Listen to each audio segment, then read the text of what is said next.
Hello everybody, my name is Meisterbloo and welcome back to my Let's Play of Higurashi no Onikakushi ni Chapter 1 Onikakushi. I went swimming today, and I've been swimming a lot lately, so I'm a little sore all over, and I might be able to see some redness or whatnot, I don't know. I was told my eyes looked really red, a lot of chlorine in the water, and I don't use goggles because they're uncomfortable. So yeah, I'm a little out of it. I'm fatigued, so I got myself some soda here, which I feel bad about because a while ago I had 100% cold turkey quit soda, and it did a lot of wondrous things to me.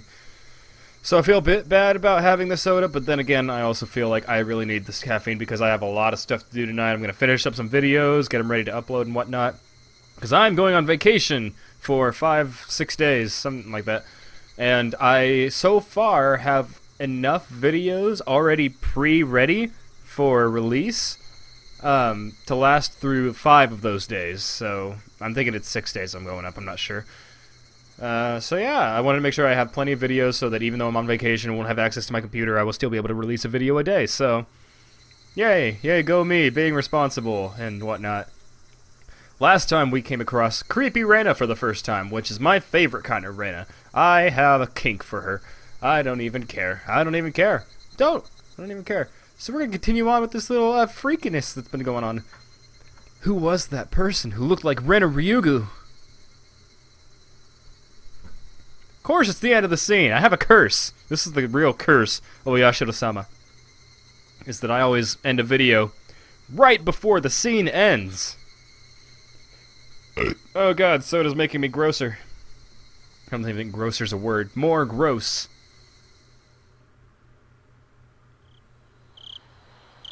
I was out of it and couldn't bring myself to do anything until dinner except stare blankly into space. Was I terrified from Rena going off on me? No, that's not right. That was someone else who only looked like Rena. Then who could it have been? It was a dreadful feeling, knowing that that was somebody else, not Rena, so tomorrow I shouldn't have a problem talking to Rena like I usually do. That thought was strangely comforting. I concluded that I should just calm down and clear my head, though those thoughts continued swirling around my mind. Finally, I returned to my sentences. I returned to my sentences, damn it! I returned to my senses as I heard my mother calling out to me from the bottom of the steps. Keiichi! It's a call from the bookstore! Bookstore? Can't think of why they'd be calling me. I went downstairs and picked up the receiver anyway. My apologies for calling you so late at night. It's me, Oishi, from the I'm never gonna get this word. Okinomiya bookshop. Oishi-san? Oh, it's Oishi-san! Sorry. Since your parents picked up, I said I was from the bookstore. It puts people off when I say I'm a police officer. Oishi-san was, in his own way, rather courteous. Even so, I didn't want my parents to hearing me talking to the police. It's gonna be another one of those episodes, isn't it? Blah, blah, blah. Gotta do exercise, you gotta stretch out the mouth and whatnot. I brought the cordless phone with me as I dashed back up to my room on the 2nd floor. Sorry for calling so late. That phone number on the piece of paper I gave you yesterday was an old number. My apologies. Can you copy down the number I'm about to give you? Yeah. Okay. He gave me the number for his direct line as I wrote it down. I thought that was the end of it, but he began making pointless small talk, and it was pretty hard to hang up. So how's it been, my Bara-san? Did anything strange happen recently? I see. This was the real reason. He really beat around the bush there. His adult conversational skills left me slack-jawed. Are you from around here, Oishi-san? Yeah, I am. Born and raised in Okinomiya. I did it! Yes! Awesome! If he's from around here, he might know. Oishi-san, do you know what this Onikakushi thing is about? I believe that's when somebody suddenly vanishes because they've been abducted by a demon. It's a special saying from around here. It has the same meaning as spirited away like everyone else says. Whereas my friends would say they didn't know when I asked, this older man gave me a direct answer. Oh, fatigue. It made me a bit happy that he answered me directly without trying to hide anything. Hinamizawa was, Not sure if I should tell you this, my bar-san. Don't try to play this off. If you're not going to talk, then I'm not going to tell you anything. No. That's not what I meant. It's just, it may make you feel bad. You see, long ago, Hinamizawa was feared as the village where demons reside. Demons? By demons, you mean those pitchfork-carrying things in hell? More like human-eating monsters. They'd go down to the villages, snatching people up and gobbling them down. That kind of tale. Demons snatching up people is what this Onikakushi thing really means? They said that the curse and being demoned away happened together. What does that mean? Oh, it's me. I already knew about the mysterious deaths happening 5 years in a row, but I didn't know there were people disappearing for those same 5 years. The curse and being demoned away happened together. First time I've heard that. Was that how it is, my bar-san? That's what I want to know. I heard Rena and Mion talking. They said that if it really was Oyashiro-sama's curse, then both the curse and demoning away would happen. Oishi-san began hemming and hawing on the other end of the receiver. Maybe something about that came to mind. My bar-san, do you know the first incident? The murder by dismemberment? Yeah. One of the 6 perpetrators is still on the run, right? Hypothetically, what if he isn't on the run, but was demoned away? Huh? It was an outrageous hypothesis from Oishi-san. The incident 4 years ago was a particularly ghastly one. The police already knew the perpetrators, so they posted tons of wanted posters with his face on them. They staked out various locations and investigated every possible escape route he had. But after 4 years, there wasn't even a hint of where he might be, unless the police were completely incompetent. Even if it was an outrageous hypothesis, I couldn't simply laugh it off. Then what about the incident the next year, when the man who supported the project and his wife both died in an accident? Well, actually, it was only the husband who died in an accident. His wife's body never surfaced. Unless we find a body, then it's considered a missing person by law.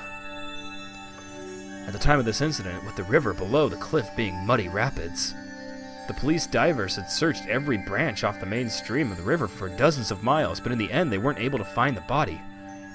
But that's just them not being able to find the body. She's still dead, right? Isn't it different from her being demoned away? We cannot say somebody is dead without their body. Until a certain number of years pass, by law she's treated as still alive. I'm not sure if it was right to call that being demoned away. The wife is missing. At least that part was reality. How about the 3rd year? The Shinto priest died of illness, and his wife committed suicide. My bar-san, that's actually the exact same scenario. The wife had supposedly thrown herself into the bottomless marsh deep in the forests around Hinamizawa. Meaning it's all circumstantial evidence. They simply found her suicide note in front of a marsh. A diver was able to recover a few remnants, but they weren't able to find a body. The investigative headquarters believed that she had faked her death and was still alive somewhere. I'm not sure if we can call these cases being demoned away. It's just as you said, every year one person does go missing. The incident this year, I don't know who's talking. Oh, that's me. The incident this year, the woman with Tomitake-san has gone missing. Then what about the incident with the housewife beaten to death? Who went missing? I believe the perpetrator was caught, right? Yeah, we arrested him. He was just a miscreant with a record of narcotics abuse. He admitted to the crime while being questioned about a different incident. But, well, you see, after he was arrested, a child from the victim's home went missing. It's still under investigation. As to whether the disappearance had anything to do with the crime. But you said you caught him, right? Did he have an accomplice? No idea. It's considered a separate case. Moreover, we can't even check now, because while under investigation, that man, he died in his holding cell. He swallowed a spork and choked. That's the worst fucking way to go. He swallowed a spork and choked to death. It's not known whether this was an accident or suicide. Meaning... No, not in the middle of the scene! I'm talking here! Gosh. Meaning, for the last 5 years, there's always been one person who dies and one who goes missing. That's about right. No, actually, I'm surprised as well. I never realized they had that in common. I couldn't believe that this could help lead to the closing of this incident. Or those incidents. It was just something they had in common. Could it be that those demoned away have something in common? Oishi-san mumbled as he seemed to be thinking about it. So I summarized the events. The first year was the dam employee, second year was the wife of the dam project supporter, third year was the wife of the Shinto priest, fourth was the victim's family child, and fifth year was the victim's girlfriend, I guess. It doesn't seem like there's anything that connects them. With the exception of the first year, wives and girlfriends, those do stand out. It does seem like there are a lot. And that means the fourth year's victim's child was different. It would have really stood out if it were all married couples, except this is not just married couples, but parents and children as well. Come to think of it, I believe Tomitake-san also told me the younger brother is alive and has moved, if I recall. The child that went missing in the fourth year, who were they? Apparently he was quite mature, 1 year older than you. His name was Satoshi Hojo-san. Huh? Satoshi? I remember that name. Didn't they tell me Satoshi transferred out last year? He was at your school up until last year. Didn't they tell you anything about him? Come to think of it, when I transferred in, I believe they said my seat belonged to a recent transfer student. Then where I sat once belonged to one who was demoned away. It was his seat. I recalled the cold sensation that came from that desk. It made my hair stand on end. This string of mysterious deaths, no, Oyashiro-sama's curse. I now knew how it connected to me. That chilling sensation, it was the feeling of Oyashiro-sama caressing the back of my neck. Oyashiro-sama's curse, huh? Could Oyashiro-sama's curse really exist? In all honesty, I was beginning to believe it. And I was scared. And extremely tired. That was why I wanted to say it was the plot crafted by a man and not the work of a curse. But the more I dug into it, the less likely that seemed. No, the more I dug, the more mysterious it became. If I kept digging, eventually I'd reach the point where I'd learned something I really shouldn't know. To either be none the wiser or to seek an answer I may regret, which one would I be happier with? Maybe it'll be me next time. My execution can only be delayed for 1 year. That was when I remembered Rena. Rena said that she may be the next victim of the curse. You mean Rena Ryu-san? She transferred in last year and she's your classmate, isn't she? These incidents really might be a bit too disturbing for a girl. She's not just scared, is she? It wasn't that. She said it might be her next. She said it in a way that made me think she had a concrete reason behind it.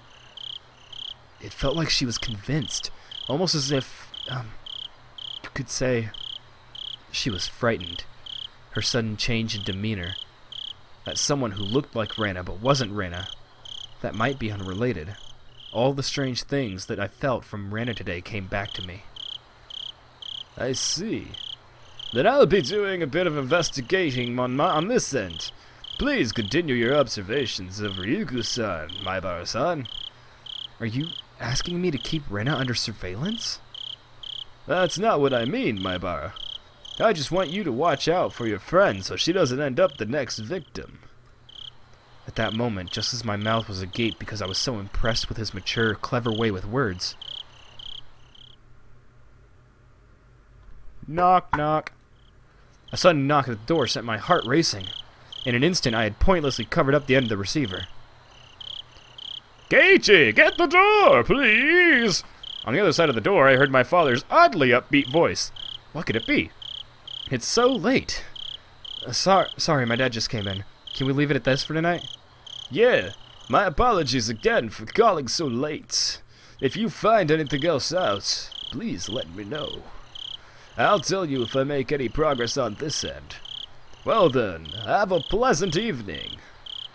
Keiichi, hurry up and open the door! Daddy's got his hands full! What is Dad doing? I had stayed in the same position while on the phone the whole time, so my joints were aching. When I opened the door, I saw my father standing there with a tray. On that tray, cookies and 2 cups of black tea, a fairly fancy spread for our household. There was even sugar and lemon slices on the side, everything you could ask for. This was quite the show of hospitality. What's going on, Dad? What's all this for? Come now, don't play around, Keiichi! I'm coming in! Dad was in high spirits and had a smirk on his face. But for my entire life, I've never seen him act this hospitable. What had gotten into him? So, what were you talking about? I jumped. It's not something I had to keep from my father, but how could I explain to him I was talking to a detective, I'm assuming he was, this late at night? Nothing much, just a friend.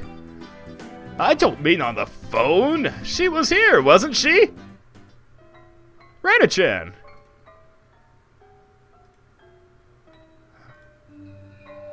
She wasn't here. Come now, don't try and keep it from me.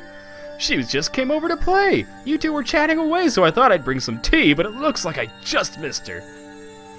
I had no idea what Dad was talking about, but a cold sweat dripped down my back. How long were we talking? Well, Rena-chan went upstairs about half after, so it was close to an hour, I'd guess. You saw her come up to the 2nd floor? Yeah, I did. I also told her that your room was the door down the hall up the stairs. Rena came to my house about an hour ago. Dad met her at the door and called out to me on the 2nd floor. I probably didn't hear him because I was so focused on my conversation with Oishi-san. I didn't reply, but he knew I was in my room, so he had her come inside. Then told her my room was on the 2nd floor. She thanked my dad and went upstairs. Then about an hour passed. She passed by my dad just as he was bringing up tea and left. She came upstairs and about an hour passed. Then passed my dad and returned home. Then after she came upstairs, until she left, where was she? There's only a short hallway between my room and the stairs, meaning Rena had for about an hour in the hall. No, she couldn't have been standing in front of my door all that time. The door to my room wasn't particularly thick. I could easily hear everything being said inside. All of the ominous things and all the nonsense I spoke to Oishi-san began rushing through my head. Honey, don't tease him. More importantly, you need to clean up your studio. Oh, that's wife. Honey, don't tease him. More importantly, you should clean up your studio. It's a mess again. Mom changes every episode. Mom yelled up at Dad's from downstairs. Dad left the tray with me and went downstairs with a disappointed chortle. I followed my dad out of the room with my eyes. I looked down the floor and around the hallway where Rena might have stood all that time. Just now, as I was talking to Oishi-san with my back turned, Rena was standing a mere 6 feet away the whole time. All that time, in this dimly lit doorway. What did she see? What did she hear? For what reason? As the steam from the 2 teacups ominously wafted and twisted, the aroma of black tea filled my room.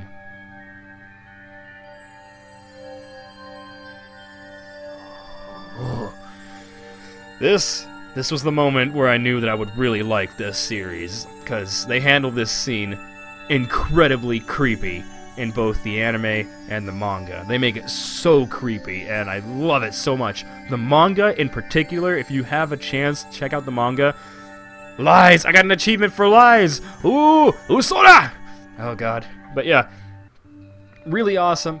Manga has probably this is probably at least as far as I've read in the manga, because I haven't finished all of the manga. I have all but I think 2 of them left to finish and whatnot, and this was done so creepy in the manga. So creepy. You just see creepy, twisted, like, cocked head with a slit-eyed Rena staring from behind the wall, and it's just, sends chills down my spine. I love it! gonna save the game, and I'll call this video for right here. Gonna do one more for tonight so I get myself nice and situated so I have everything ready for all the next week. Thank you all for watching, and I'll see you in the next episode. Peace out!